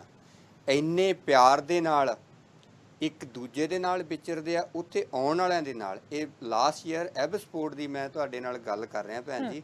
ਆਪਾਂ ਤਾਂ ਹੁਣ ਪੰਜਾਬੀ 'ਚ ਗੱਲਾਂ ਕਰ ਰਹੇ ਆ, ਸੁਣਨ ਵਾਲੇ ਵੀਰ ਭੈਣਾਂ ਨੂੰ ਸਮਝ ਲੱਗ ਰਹੀ ਹੈ ਵੀ ਆਪਾਂ ਗੁਰੂ ਨਾਨਕ ਪਾਤਸ਼ਾਹ ਦੀ ਗੱਲ ਕਰ ਰਹੇ ਆ, ਉਸ ਇੱਕ ਮਾਣਮੱਤੇ ਇਤਿਹਾਸ ਦੇ ਵਿੱਚੋਂ ਗੱਲ ਕਰ ਰਹੇ ਆ ਜੀ। ਉੱਥੇ ਦੋ ਕੋਆਰਡੀਨੇਟਰ, ਇੱਕ ਕੋਆਰਡੀਨੇਟਰ ਫਿਲਪੀਨਨ ਆ ਤੇ ਇੱਕ ਗੋਰੀ ਆ ਜੀ, ਉਹ ਇਸ ਪਿਆਰ ਨੂੰ ਦੇਖ ਕੇ ਵਲੰਟੀਅਰ ਹਜੇ ਕਰ ਰਹੇ ਆ। ਕਹਿੰਦੇ ਵੀਰੇ ਆਏ ਨਹੀਂ ਲੱਗਦਾ ਜਿਵੇਂ ਗੁਰੂ ਨਾਨਕ ਪਾਤਸ਼ਾਹ ਆਪਣੇ ਵਿੱਚ ਹੀ ਵਿਚਰ ਰਹੇ ਹੁੰਦੇ ਆ ਜੀ। ਅਲਟੀਮੇਟਲੀ ਉਹ ਵਿਚਾਰੀਆਂ ਭੁੱਬਾਂ ਮਾਰ ਕੇ ਰੋਣ ਲੱਗ ਗਈਆਂ ਐਂਡ ਦੇ ਉੱਤੇ। ਕਹਿੰਦੀ ਇੰਨੇ ਪਿਆਰ ਦੇ ਨਾਲ, ਇੰਨੇ ਲਵ ਦੇ ਨਾਲ, ਪੈਸ਼ਨ ਦੇ ਨਾਲ, ਹਾਊ ਇਟ ਇਜ਼ ਪੋਸੀਬਲ। ਇਹ ਜਿਹੜੀ ਚੀਜ਼ ਆ ਇਹ ਮਹਿਸੂਸ ਕਰਨ ਦੀ ਆ, ਜਿਹੜਾ ਜਿਹਨੂੰ ਮੈਂ ਜਾਣੀ ਆਪਦੇ ਸ਼ਬਦਾਂ 'ਚ ਕਹਿੰਦਾ ਇਹ ਥਾਟ ਪ੍ਰੋਸੈਸ ਆ, ਜਿਹੜਾ ਉਹ ਇੱਕ ਫਲਸਫਾ ਵਾ। ਇਸ ਤਰੀਕੇ ਨਾਲ ਹਵਾਵਾਂ ਦੇ ਵਿੱਚ ਟਰੈਵਲ ਹੁੰਦਾ, ਇਹ ਪੇਪਰਾਂ ਦੇ ਵਿੱਚ ਲਿਖਣ ਵਾਲੀ ਗੱਲ ਨਹੀਂ ਹੈ ਜੀ। ਸੋ ਚੈਲੰਜ ਆਏ, ਚੈਲੰਜ ਨੂੰ ਜਾਣੀ ਜਿੰਨਾ ਹਲੀਮੀ ਦੇ ਨਾਲ, ਗਰੀਬੀ ਭਾਵ ਦੇ ਨਾਲ ਵਲੰਟੀਅਰ ਵੀਰ ਭੈਣ ਬੱਚੇ ਸਾਰੇ, ਉਹ ਤਾਂ ਹੀ ਹੋ ਸਕਦਾ ਜੇ ਬੰਦਿਆਂ ਦੀ ਕੰਪੇਨ ਹੋਵੇ ਭੈਣ ਜੀ, ਹਰਦੀਪ ਕੌਰ ਦੀ ਹੋਵੇ ਜਾਂ ਇਕਬਾਲ ਸਿੰਘ ਦੀ ਹੋਵੇ। ਬੰਦੇ ਇਸ ਤਰੀਕੇ ਨਾਲ ਸਮਰਪਿਤ ਨਹੀਂ ਹੁੰਦੇ ਹੈ। ਇਹ ਤਾਂ ਉਸ ਅਕਾਲ ਪੁਰਖ ਦੀ ਖੇਡ ਆ। ਗੁਰੂ ਨਾਨਕ ਪਾਤਸ਼ਾਹ ਦਾ 239 ਸਾਲ ਦਾ ਜੋ ਸਿਰਜਿਆ ਹੋਇਆ ਇਤਿਹਾਸ ਆ, ਕਹਿੰਦੇ ਇਹ ਇਤਿਹਾਸ ਲਿਖੇ ਨਹੀਂ ਜਾਂਦੇ, ਸਿਰਜੇ ਜਾਂਦੇ ਆ। ਉਹ ਜਿਹੜੀ ਸਿਰਜਣਾ ਪਾਤਸ਼ਾਹ ਕਰਕੇ ਗਏ ਆ, ਉਹਨੂੰ ਸਮਰਪਿਤ ਭੈਣ ਜੀ ਸਾਰੇ ਵੀਰ ਭੈਣਾਂ ਜੀ। ਤੇ ਟੋਨੀ ਬਰਾੜ ਜੀ, ਮੈਂ ਤੁਹਾਡੇ ਤੋਂ ਜਾਣਨਾ ਚਾਹੂੰਗੀ ਕੀ ਪੋਜ਼ਿਟਿਵ ਮੈਸੇਜ ਤੁਸੀਂ ਸਾਡੇ ਯੂਥ ਨੂੰ, ਸਾਡੀ ਕਮਿਊਨਿਟੀ ਨੂੰ, ਸਾਡੇ ਸਾਂਝਾ ਟੀਵੀ ਦੇ ਪਰਿਵਾਰਾਂ ਨੂੰ ਕੀ ਦੇਣਾ ਚਾਹੁੰਦੇ ਹੋ? ਆਪਣੇ ਵੱਲੋਂ ਕੀ ਕਹਿਣਾ ਚਾਹੁੰਦੇ ਹੋ ਤੁਸੀਂ? ਬਸ ਭੈਣ ਜੀ ਐਂਡ ਦੇ ਵਿੱਚ ਮੈਂ ਜਿਵੇਂ ਇਹੀ ਗੱਲ ਕਰੂੰਗਾ ਕਿ ਜਿਹੜੀ ਇਹ ਕੰਪੇਨ ਹੈਗੀ ਆ, ਇੱਕ ਸੋਚ ਨੂੰ ਲੈ ਕੇ ਅੱਗੇ ਚੱਲ ਰਹੀ ਆ। ਸੋਚ ਉਹੀ ਹੈ ਕਿ ਜਿਹੜਾ ਖੂਨ ਦੇ ਬਦਲੇ ਖੂਨ ਦੀ ਜਿਹੜੀ ਸੋਚ ਸੀਗੀ ਉਹਨੂੰ ਖਤਮ ਕਰਕੇ ਇੱਕ ਭਾਵਨਾਵਾਂ ਦੇ ਤੌਰ ਤੇ ਖੂਨ ਦੇ ਬਦਲੇ ਖੂਨ ਡੋਨੇਟ ਕਰਨਾ, ਜਾਨਾਂ ਬਚਾਉਣੀਆਂ। ਔਰ ਉਹ ਦਿਨ ਦੂਰ ਨਹੀਂ ਹੋਊਗਾ ਜਦੋਂ ਜਿਹੜੇ ਵੀ ਸਾਡੇ ਦੁਨੀਆ ਦੇ ਵਿੱਚ ਅਪਰੋਕਸੀਮੇਟਲੀ ਆਪਾਂ ਗੱਲ ਕਰ ਦਿੰਦੇ ਆ ਕਿ 28 ਮਿਲੀਅਨ ਸਿੱਖ ਅੱਜ ਵਸਦਾ ਹੈਗਾ ਦੁਨੀਆ ਦੇ ਵਿੱਚ।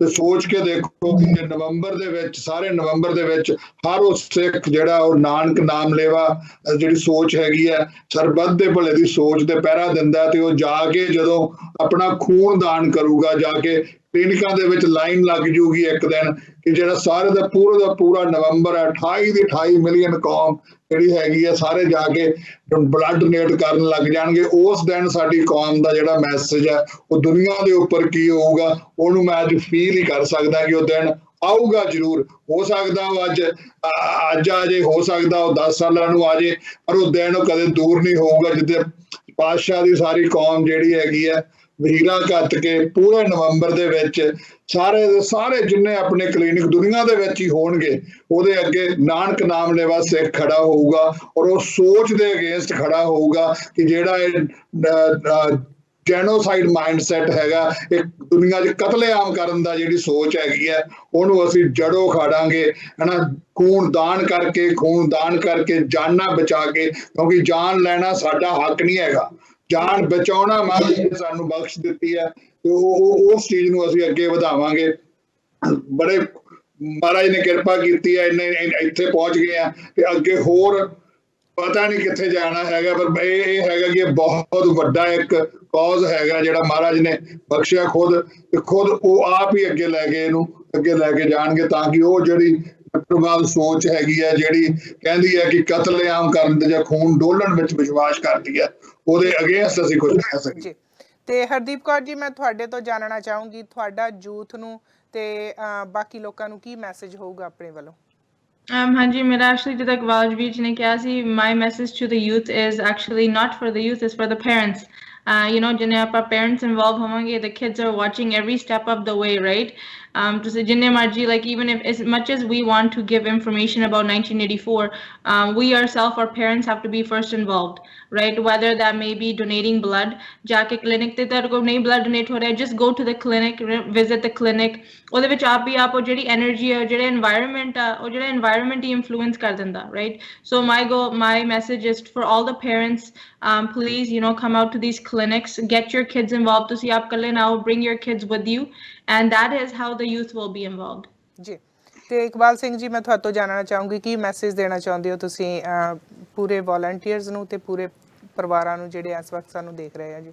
ਹਾਂਜੀ, ਇੱਕ ਸਾਰਿਆਂ ਤੋਂ ਇੰਪੋਰਟੈਂਟ ਮੈਂ ਇਹ ਸਾਰੇ ਵੀਰਾਂ ਭੈਣਾਂ ਨਾਲ ਇਨਫੋਰਮੇਸ਼ਨ ਸਾਂਝੀ ਕਰਨੀ ਚਾਹੁੰਦਾ। ਜਿਵੇਂ ਪਿਛਲੇ ਸਾਲਾਂ ਦੇ ਵਿੱਚ ਹਮੇਸ਼ਾ ਹੀ ਆਪਾਂ, ਜਿਵੇਂ ਹਰਦੀਪ ਕੌਰ ਨੇ ਕਿਹਾ, ਵੀ ਇਹ ਬੇਨਤੀ ਕਰਦੇ ਆ ਸਾਰਿਆਂ ਨੂੰ ਵੀ ਤੁਸੀਂ ਹੁੰਮ ਹਮਾ ਕੇ, ਜਿਹਨੂੰ ਪੰਜਾਬੀ 'ਚ ਕਹਿੰਦੇ ਵੀ ਜ਼ਰੂਰ ਪਹੁੰਚੋ। ਜੇਕਰ ਬਲੱਡ ਨਹੀਂ ਵੀ ਤੁਸੀਂ ਦੇ ਸਕਦੇ ਤਾਂ ਤੁਸੀਂ ਉਸ ਕਾਫਲੇ ਦੇ ਵਿੱਚ ਸ਼ਾਮਲ ਜ਼ਰੂਰ ਹੋਵੋ।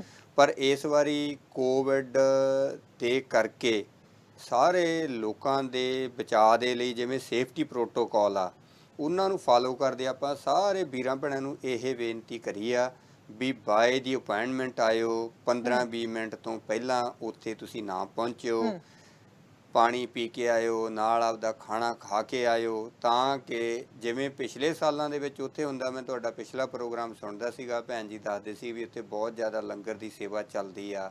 ਪਰ ਇਸ ਵਾਰੀ ਉਹ ਜੀ ਬਿਲਕੁਲ ਵੀ ਕੋਈ ਪ੍ਰਬੰਧ ਨਹੀਂ ਕਰਿਆ ਗਿਆ, ਕਿਉਂਕਿ ਕੈਨੇਡੀਅਨ ਬਲੱਡ ਸਰਵਿਸਿਜ਼ ਵਾਲੇ ਕਹਿੰਦੇ ਵੀ ਆਪਾਂ ਕੋਵਿਡ ਕਰਕੇ ਇਹ ਨਹੀਂ ਕਰਨਾ। ਇੱਕ ਤਾਂ ਜਿਹੜੇ ਵੀ ਵੀਰ ਭੈਣ ਆਪਦਾ ਡੋਨੇਟ ਕਰਨ ਜਾਂਦੇ ਆ, ਮੇਕ ਸ਼ੋਰ ਕਰਨ ਇਕੱਲੇ ਹੀ ਜਾਣ, ਹੋਰ ਕਿਸੇ ਨੂੰ ਉਸ ਦਿਨ 'ਤੇ ਨਾ ਲੈ ਕੇ ਜਾਣ।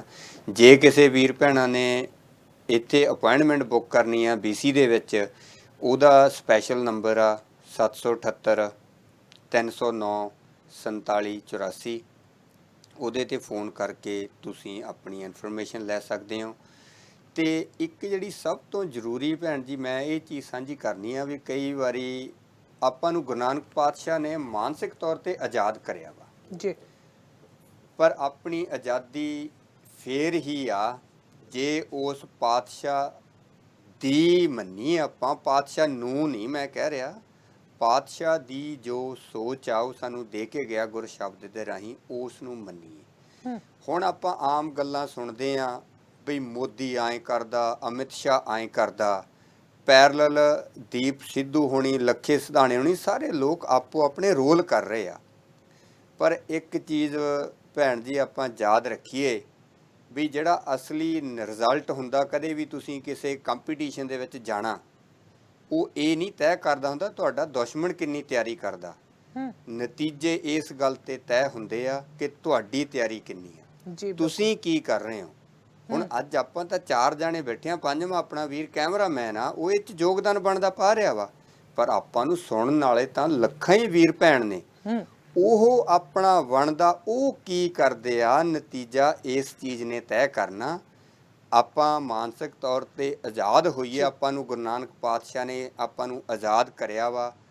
ਜਿਹੜਾ ਆਪਣੇ ਦੁਨਿਆਵੀ ਡਰ ਆ ਉਹਨਾਂ ਨੂੰ ਚੱਕ ਕੇ ਬਲੱਡ ਦਾ ਡੋਨੇਟ ਕੀ ਲੋਕਾਂ ਨੇ ਆਪਣੀਆਂ ਜਾਨਾਂ ਹੀ ਪਿਆਰ ਦੇ ਵਿੱਚ ਕੁਰਬਾਨ ਕਰੀਆਂ ਹੋਈਆਂ ਨੇ। ਸੋ ਮੈਂ ਤਾਂ ਕਹਿੰਦਾ ਵੀ ਆਪਾਂ ਗਤੀਸ਼ੀਲ ਹੋਈਏ, ਜਿਹੜੇ ਵੀ ਵੀਰ ਭੈਣ ਆ, ਜਿਸ ਤਰੀਕੇ ਦੇ ਨਾਲ ਵੀ। ਇਹ ਜ਼ਰੂਰੀ ਨਹੀਂ ਕਿ ਆਪਾਂ ਬਲੱਡ ਡੋਨੇਸ਼ਨ ਕੰਪੇਨ ਦੇ ਵਿੱਚ ਹੀ, ਪਰ ਆਪਣਾ ਜਿਹੜਾ ਜ਼ਿੰਦਗੀ ਦੇ ਵਿੱਚ ਜਿਉਣਾ ਵਾ ਇਸ ਤਰੀਕੇ ਨਾਲ ਜਿਉਈਏ, ਕੋਲੇ ਵਾਲੇ ਨੂੰ ਠੰਡਕ ਮਿਲੇ, ਅੱਗੇ ਦੀ ਅੱਗੇ ਉਹ ਜਿਹੜੀ ਠੰਡਕ ਆ ਪਿਆਰ ਦੀ ਖੁਸ਼ਬੂ ਪਹੁੰਚੇ। ਨਿੱਕੀਆਂ ਨਿੱਕੀਆਂ ਚੀਜ਼ਾਂ ਪਿੱਛੇ ਭੈਣ ਜੀ ਮੈਂ ਦੇਖਦਾ ਇੰਨੀ ਗੱਲ ਪਿੱਛੇ ਹੀ ਈਗੂ ਦੇ ਨਾਲ ਹਸਬੈਂਡ ਵਾਈਫ ਨੂੰ ਪਿਆਰ ਨਹੀਂ ਕਰ ਸਕਦਾ, ਵਾਈਫ ਹਸਬੈਂਡ ਨੂੰ ਨਹੀਂ ਕਰ ਸਕਦੀ। ਇਹ ਕਿੱਡੀ ਕੁ ਗੱਲ ਆ ਕਿਤੇ। ਆਪਾਂ ਜੇ ਇਸ ਚੀਜ਼ ਦੇ ਵਿੱਚ ਨਿਗਾਹ ਮਾਰੀਏ, ਮੇਰੇ ਪਾਤਸ਼ਾਹ ਨੇ ਤਾਂ ਪਹਿਲੀ ਜਦੋਂ ਉਦਾਸੀ ਲੋਕਾਂ ਨਾਲ ਪਿਆਰ ਕਰਨ ਨਿਕਲੇ, 8.25 ਸਾਲ ਬਾਅਦ ਪਾਤਸ਼ਾਹ ਮੁੜ ਕੇ ਆਇਆ 11,000 ਕਿਲੋਮੀਟਰ ਦਾ ਸਫ਼ਰ ਤੈਅ ਕਰਕੇ। ਕਾਹਦੇ ਲਈ? ਕੈਨੇਡਾ ਦੇ ਵਿੱਚ ਡਾਲਰ ਕਮਾਉਣ ਗਏ ਸੀਗੇ? ਕੀ ਉਹਨਾਂ ਨੇ ਆਇਲ ਕੰਪਨੀ 'ਚ ਇਨਵੈਸਟ ਕਰਨ ਗਏ ਸੀ ਇਰਾਕ ਦੇ ਵਿੱਚ? ਨਹੀਂ, ਮੇਰੇ ਪਾਤਸ਼ਾਹ ਮਨੁੱਖਤਾ ਨੂੰ ਪਿਆਰ ਦੇ ਨਾਲ ਭਿਆਉਣ ਗਏ ਸੀਗੇ ਔਰ ਦੇਖਿਆ। ਸੋ ਮੇਰੀ ਤਾਂ ਸਾਰੇ ਵੀਰਾਂ ਭੈਣਾਂ ਨੂੰ ਇਹੀ ਰਿਕੁਐਸਟ ਆ, ਪਿਆਰ ਕਰੋ ਵੱਧ ਤੋਂ ਵੱਧ। ਪਿਆਰ ਦੇ ਵਿੱਚੋਂ ਤੁਹਾਡੇ ਵਿੱਚ ਦ੍ਰਿੜਤਾ ਵੀ ਆਏਗੀ। ਅਤੇ ਜੇਕਰ ਤੁਹਾਨੂੰ ਜ਼ਿੰਦਗੀ ਜਿਹੜੀ ਜਿਉਣੀ ਆ ਉਹ ਨਿੱਜ ਦੇ ਲਈ ਨਹੀਂ, ਜਦੋਂ ਤੁਸੀਂ ਪਿਆਰ ਕਰਨਾ ਦੂਜਿਆਂ ਦੇ ਨਾਲ ਜ਼ਿੰਦਗੀ ਜਿਉਣੀ ਆ। ਜੇ ਆਪਾਂ ਜਿਉਣਾ ਸਿੱਖ ਗਏ ਜੇ ਆਪਾਂ ਨੂੰ ਦੂਜਿਆਂ ਲਈ ਮਰਨਾ ਪਿਆ ਤਾਂ ਆਪਾਂ ਨੂੰ ਪਾਤਸ਼ਾਹ ਉਹ ਰੁਤਬੇ ਤੇ ਵੀ ਪਹੁੰਚਾ ਦੇਣਗੇ। ਮੈਂ ਤਾਂ ਭੈਣ ਜੀ ਇਹੀ ਮਹਿਸੂਸ ਕਰਦਾ। ਥੈਂਕ ਯੂ ਜੀ, ਮੈਂ ਦਿਲੋਂ ਧੰਨਵਾਦ ਕਰਦੀ ਹਾਂ ਟੋਨੀ ਬਰਾੜ ਜੀ ਤੁਹਾਡਾ, ਹਰਦੀਪ ਕੌਰ ਜੀ ਤੁਹਾਡਾ ਵੀ ਧੰਨਵਾਦ, ਤੇ ਇਕਬਾਲ ਸਿੰਘ ਜੀ ਤੁਹਾਡਾ ਕਿ ਤੁਸੀਂ ਆਪਣਾ ਸਮਾਂ ਦਿੱਤਾ ਸਾਡੇ ਪਰਿਵਾਰਾਂ ਨੂੰ ਜਿਹੜਾ ਸਿੱਖ ਨੇਸ਼ਨ ਬਾਰੇ ਦੱਸਿਆ, ਕਦੋਂ ਹੋਂਦ ਵਿੱਚ ਆਇਆ, ਕਿਉਂ ਕੀਤਾ ਜਾਂਦਾ ਆ ਤੇ ਕਿਵੇਂ ਇਹਦੇ ਵਿੱਚ ਕੰਮ ਹੁੰਦਾ। ਸੋ ਬਹੁਤ ਸਾਰਾ ਤੁਸੀਂ ਸਾਡੇ ਨਾਲ ਜਿਹੜੀ ਇਨਫੋਰਮੇਸ਼ਨ ਸਾਂਝੀ ਕੀਤੀ। ਧੰਨਵਾਦ ਜੀ ਤੁਹਾਡਾ ਸਾਨੂੰ ਸਮਾਂ ਦੇਣ ਦੇ ਲਈ। ਵਾਹਿਗੁਰੂ ਜੀ ਕਾ ਖਾਲਸਾ, ਵਾਹਿਗੁਰੂ ਜੀ ਕੀ ਫਤਿਹ। ਇਹ ਸਨ ਜੀ ਮੇਰੇ ਨਾਲ 3 ਵॉलंटियर ਜਿਹੜੇ ਵੱਖ-ਵੱਖ ਸ਼ਹਿਰਾਂ ਤੋਂ ਸਾਡੇ ਨਾਲ ਜੁੜੇ ਸੀ ਔਰ ਜਿਨ੍ਹਾਂ ਨੇ ਸਾਡੇ ਨਾਲ ਗੱਲਬਾਤ ਕੀਤੀ ਤੇ ਸਾਨੂੰ ਦੱਸਿਆ ਕਿ ਕਿਵੇਂ ਉਹ ਜਿਹੜਾ ਆਪਣਾ ਸਿੱਖ ਨੇਸ਼ਨ ਬਲੱਡ ਡੋਨੇਸ਼ਨ ਬਾਈ ਸਿੱਖ ਨੇਸ਼ਨ ਕਿਵੇਂ ਉਸ ਦੇ ਵਿੱਚ ਸ਼ਾਮਲ ਹੋ ਸਕਦੇ ਨੇ। ਸੋ ਅਲਬਰਟਾ ਦੇ ਵਿੱਚ ਤੁਸੀਂ ਕੋਈ ਵੀ ਜਾਣਕਾਰੀ ਚਾਹੁੰਦੇ ਹੋ 4036056604 ਤੇ ਫੋਨ ਕਰ ਸਕਦੇ ਹੋ, ਤੇ ਅੰਟੇਰੀਓ ਦੇ ਵਿੱਚ ਤੁਸੀਂ 6477081984 ਜਾਂ 6043691984 ਜਾਂ 7783094784 ਇਹਨਾਂ ਨੰਬਰਾਂ ਤੇ ਫੋਨ ਕਰਕੇ ਜਾਣਕਾਰੀ ਲੈ ਸਕਦੇ ਹੋ। ਤੇ ਬਿਲਕੁਲ ਕਹਿੰਦੇ ਕਿ ਜਦ ਡੁੱਲਦਾ ਖੂਨ ਸ਼ਹੀਦਾਂ ਦਾ ਤਕਦੀਰ ਬਦਲਦੀ ਕੌਮਾਂ ਦੀ, ਰੰਬੀਆਂ ਨਾਲ ਖੋਪਰ ਲੈਂਦੇ ਜਦ ਤਸਵੀਰ ਬਦਲਦੀ ਕੌਮਾਂ ਦੀ। ਸੋ ਸਿੱਖ ਕੌਮ ਅਜਿਹੀ ਕੌਮ ਆ ਕਿ ਤਸ਼ੱਦਦ ਝੱਲ ਕੇ ਆਪਣਿਆਂ ਨੂੰ ਗਵਾ ਕੇ ਕਤਲੇਆਮ ਕਰਵਾ ਕੇ ਪਰ ਆਪਣੀਆਂ ਨਾੜਾਂ ਚੋਂ ਅੱਜ ਵੀ ਖੂਨ ਦੇ ਕੇ ਜਾਨਾਂ ਬਚਾਉਣ ਦੀ ਕੋਸ਼ਿਸ਼ ਕਰ ਰਹੇ ਨੇ। 84 ਨੂੰ ਕਦੇ ਨਹੀਂ ਭੁੱਲਾਂਗੇ। ਪਰ ਆਓ ਰਲ ਕੇ ਬਲੱਡ ਡੋਨੇਸ਼ਨ ਬਾਈ ਸਿੱਖ ਨੇਸ਼ਨ ਦੇ ਨਾਲ ਜੁੜੀਏ, ਆਪਣੇ ਬੱਚਿਆਂ ਨੂੰ ਪ੍ਰੇਰਿਤ ਕਰੀਏ। 1984 ਚ ਹੋਇਆ ਕੀ ਸੀ, ਆਪਣੇ ਬੱਚਿਆਂ ਨੂੰ ਦੱਸੀਏ ਤੇ ਇਸ ਕੈਂਪੇਨ ਦਾ ਹਿੱਸਾ ਬਣੀਏ। ਆਪਣੇ ਖੂਨ ਦਾਨ ਦੇ ਕੇ ਕਿਸੇ ਦੀ ਕੀਮਤੀ ਜਾਨ ਬਚਾ ਸਕੀਏ, ਕਿਸੇ ਮਾਂ ਦਾ ਪੁੱਤ, ਕਿਸੇ ਭੈਣ ਦਾ ਭਰਾ, ਕਿਸੇ ਦੀ ਜਾਨ ਬਚਾ ਕੇ ਅਸੀਂ ਉਸ ਗੁਰੂ ਦੇ ਦੱਸੇ ਹੋਏ ਪੂਰਨਿਆਂ ਤੇ ਚੱਲ ਸਕੀਏ। ਸੋ ਇਸੇ ਤਰ੍ਹਾਂ ਹੀ ਅਗਲੀ ਵਾਰ ਖਾਸ ਮੁਲਾਕਾਤ ਵਿੱਚ ਫਿਰ ਕਿਸੇ ਹੋਰ ਸ਼ਖਸੀਅਤ ਦੇ ਨਾਲ ਰੂਬਰੂ ਹੋਵਾਂਗੀ। ਕਿਵੇਂ ਲੱਗਦਾ ਤੁਹਾਨੂੰ ਸਾਡਾ ਖਾਸ ਮੁਲਾਕਾਤ? ਫੀਡਬੈਕ ਜ਼ਰੂਰ ਦਿਆ ਕਰੋ। ਦੇਖਦੇ ਰਿਹਾ ਕਰੋ ਤੁਹਾਡਾ ਆਪਣਾ ਸਾਂਝਾ ਟੀਵੀ। ਹੁਣ ਦਿਓ ਮੈਨੂੰ ਇਜਾਜ਼ਤ। ਦੇਖ ਰਿਹਾ ਸਾਰੇ ਪਰਿਵਾਰਾਂ ਨੂੰ ਪਿਆਰ, ਅਦਬ, ਸਤਿਕਾਰ ਸਹਿਤ ਸਤਿ ਸ਼੍ਰੀ ਅਕਾਲ ਜੀ।